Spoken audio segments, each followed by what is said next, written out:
Yo, selamat siang. Kembali lagi di channel gue Rian Ahmad. Gue kali ini ditemani oleh Kang Dayat.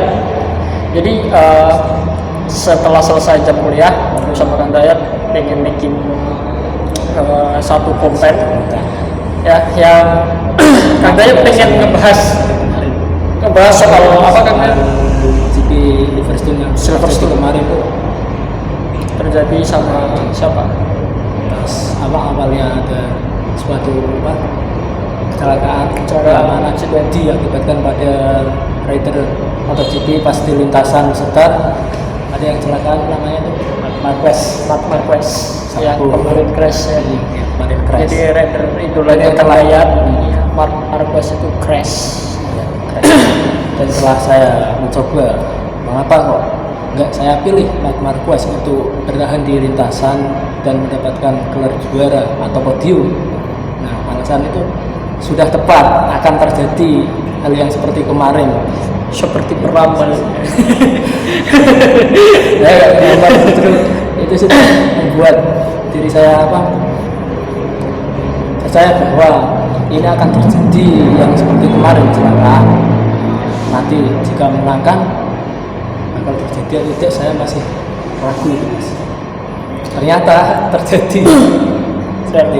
Dia tidak sampai finish di awal Sampai balapan. finish. Jatuh. Saya untuk naik ke motor dan mencoba kembali untuk ke lintasan, tapi bagaimana nggak bisa. Ya, Sikapnya nggak kok setelah jatuh tiba-tiba mau didorong itu nggak bisa seperti ya karena yang pertama itu sudah pasti mesinnya mati ya, sudah. Kalau motor itu kan ada beberapa detik ya, kalau setelah kita jatuh dari motor itu kan ada yang namanya ECU atau perangkat elektronik yang ada di MotoGP itu ya, fungsinya ya sama. Itu kalau misalnya itu akan memberikan sensor kepada mesin atau engine supaya kalau si motor ini sudah melewati batas kemiringan atau bisa dibilang jatuh ya, itu akan mematikan mesin dalam waktu beberapa menit. Jadi mesin MotoGP itu akan mati. Mesin motor MotoGP otomatis bagaimana? Karena itu sudah ada sensornya. Sama kayak misalnya baju pembalap yang dipakai dalam balapan. Kalau misalnya kita berbelok, kan itu kan biasanya kan ada, kalau pas lagi belok ada yang mau jatuh itu kan.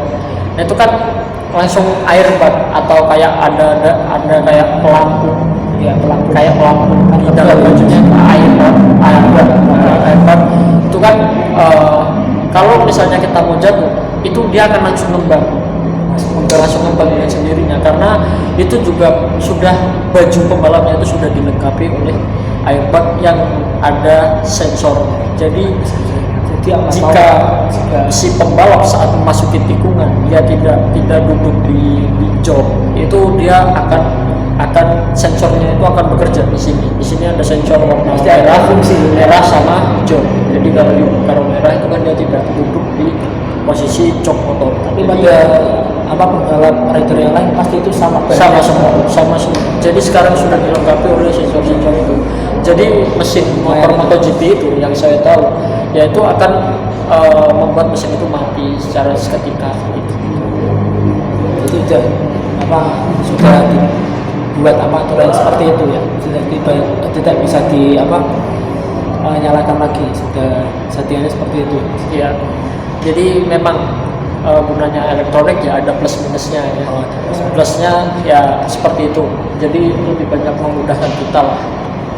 Jadi kalau memang kita posisi jatuh, kita tidak terlepas dari motor, kayak misalnya tangan masih menggagas, itu kan dia masih bisa melakukan sedikit tekanan untuk gas supaya motor tidak mati. Jadi kalau misalnya kita jatuh, kita masih megang gas, misalnya lagi jatuh kita masih megang gas, itu kan masih bisa nyala, masih bisa jalan.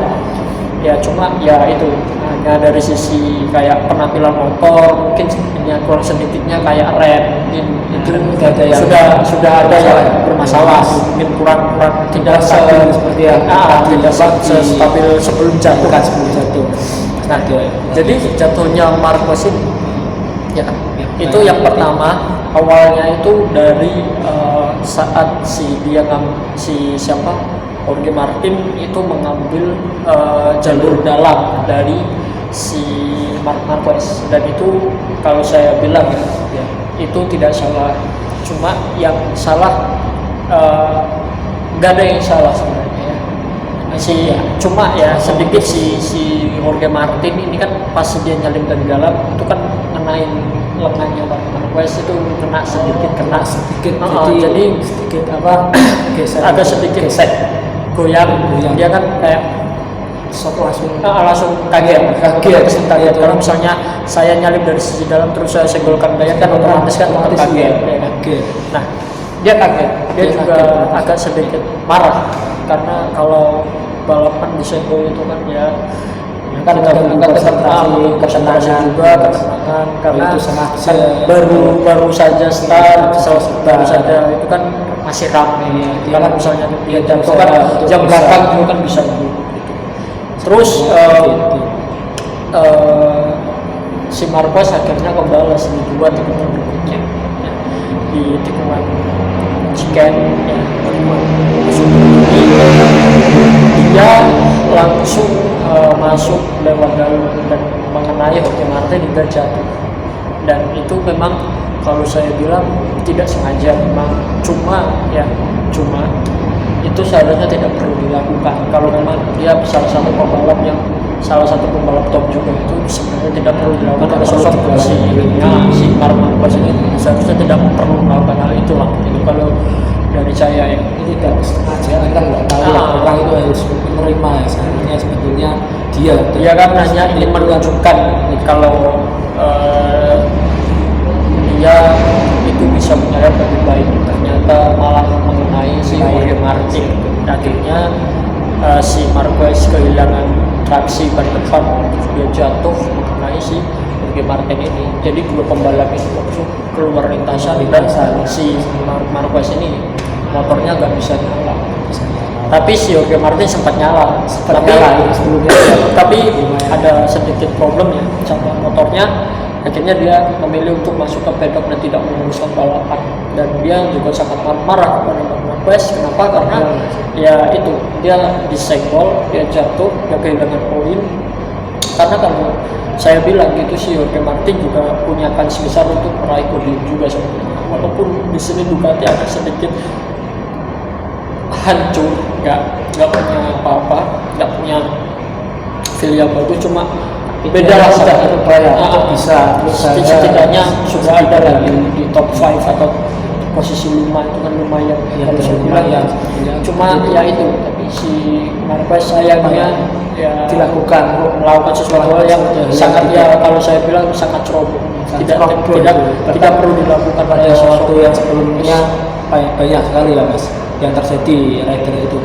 Marquez sudah berapa pemain ya dilakukan hal yang sama ya, seperti tadi itu ya, cuma ya ini kan biar dia juga ada sedikit hal yang bisa dipetik dari setiap balapan yang dia jalani.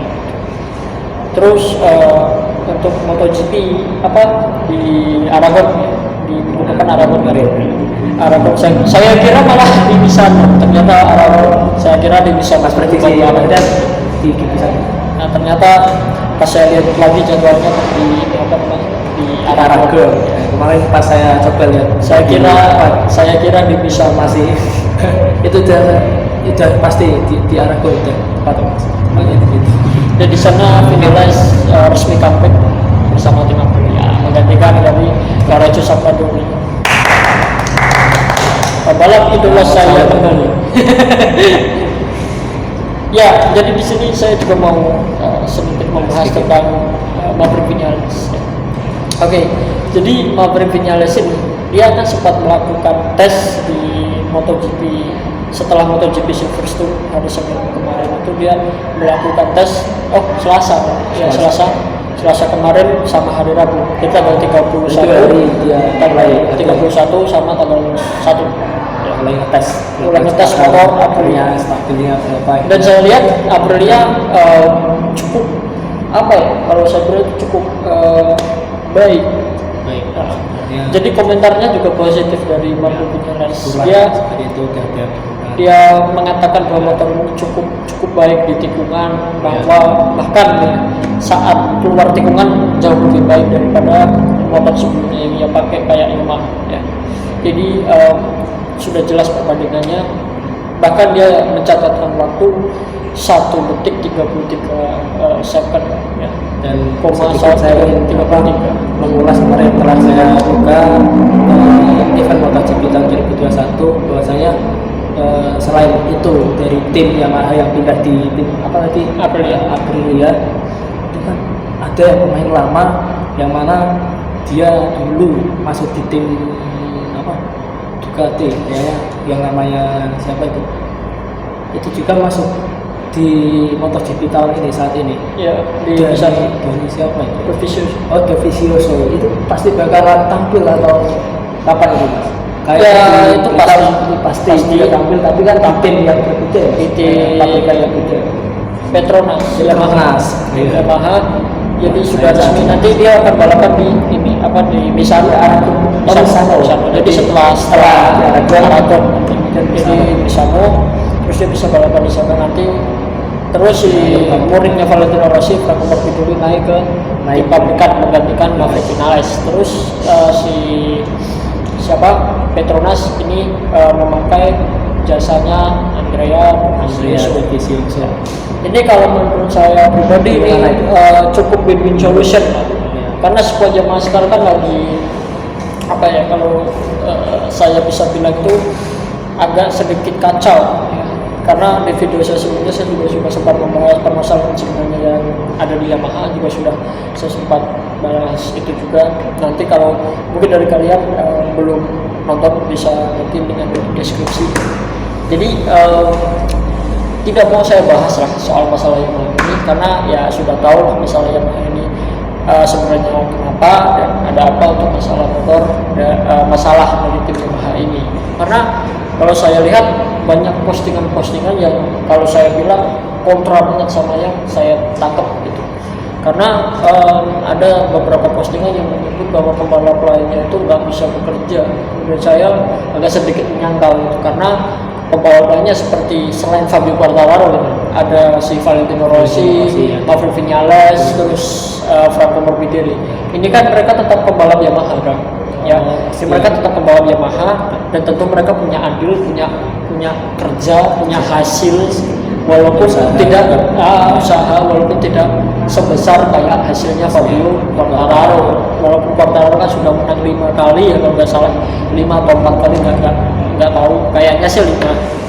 Dan itu kalau menurut saya, walaupun pembalap lainnya tidak memberikan hasil yang sama seperti Fabio Quartararo, bukan berarti pembalap lainnya kan nggak kerja, kan tetap mereka kerja, tetap usaha upaya untuk mendapatkan hasil yang lebih baik dari sebelumnya. Kalau misalnya kan finishnya di belakang kan otomatis untuk balapan selanjutnya kan tetap berusaha untuk finish lebih baik lagi, misalnya ya kan, ada upaya lah, ada usaha untuk melakukan hal yang lebih baik lagi dari motor.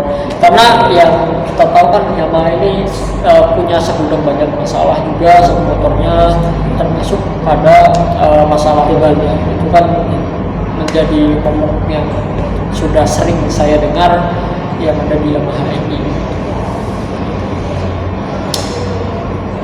Jadi kalau untuk MotoGP Aragon, kalau saya bilang akan menarik. Kalau untuk prediksi mungkin kalau dari saya ya seperti kemarin mungkin ya kalau dari segi pembalap ya, sekarang kalau dari segi pembalap saya pegang ya mau gak mau nih ya, walaupun saya gak begitu suka, tapi saya juga gak berharap dia juara untuk musim ini. Tapi dengan 5 kali kemenangan si pembalap ya why not, kenapa tidak. Saya harus jagokan Quartararo main di MotoGP Aragon. Sekarang jadi ya seperti itu. Nah, yang kemarin. Saya munafik sekali, tapi saya tidak ingin sebenarnya dia menang. Pengennya jatuh aja lah biar dapat poin. Yang menang pembalap lain. Gak kira ya apa yang telah kemarin ditanyakan yang saya jawab mengenai fighter yang podium. Saya Udah kita ngambil yang menang aja lah. yang menang. Ya. Tapi apakah ada upaya untuk Maverick Vinales bisa menangkan atau bisa podium? Kalau menang, iya. kalau Pasti menang ada. sebenarnya belum. Belum. Tapi kalau melihat potensi motor Potensi dari Aprilia Iya. di MotoGP Silverstone, kan si Alex Espargaro kan podium 3 dari tim Aprilia, itu kan otomatis punya kans besar. Iya. Jadi gini kan, saya jelaskan sedikit soal Maverick Vinales dengan Aprilia ini. Iya. Jadi di Aprilia ini Vinales di tes hari pertama, hari Selasa, dia mencatatkan waktu 1 detik 33 second. Terus di hari kedua 1 detik 32 second. Ya, jadi di tes kedua ini catatannya itu sama dengan yang dia catatkan di MotoGP 2020 bersama tim Yamaha saat di sirkuit Misano. Itu sama.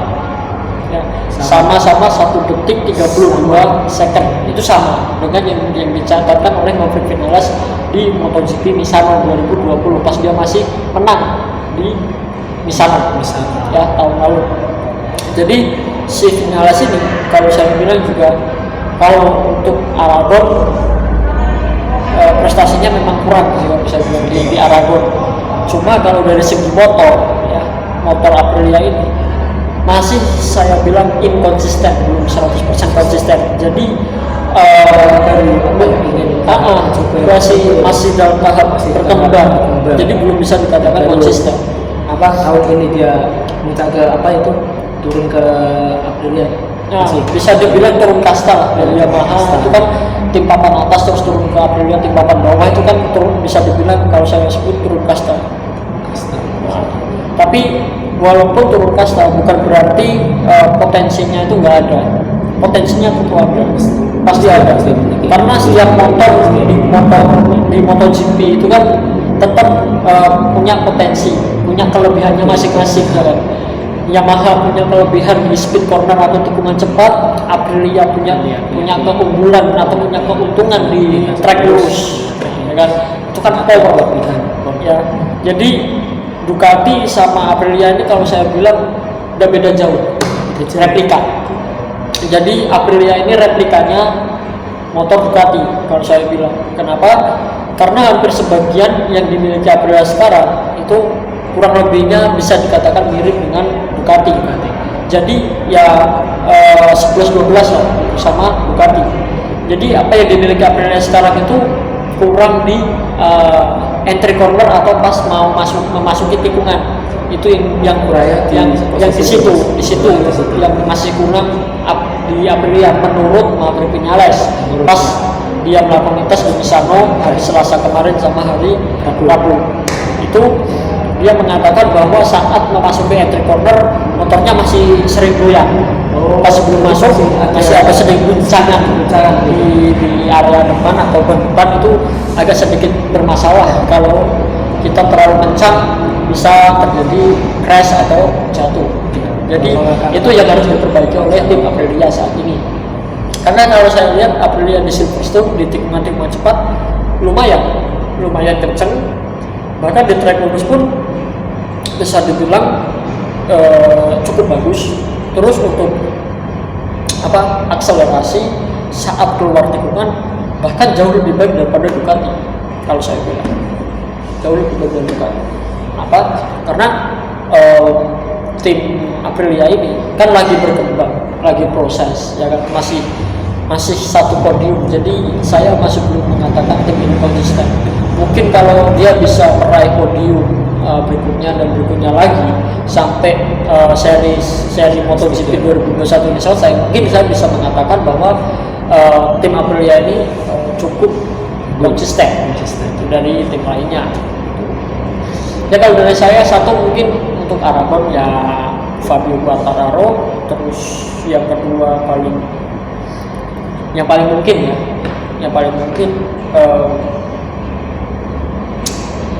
Jack Miller atau Francesco Bagnaia, mungkin saya ngambil Jack Miller.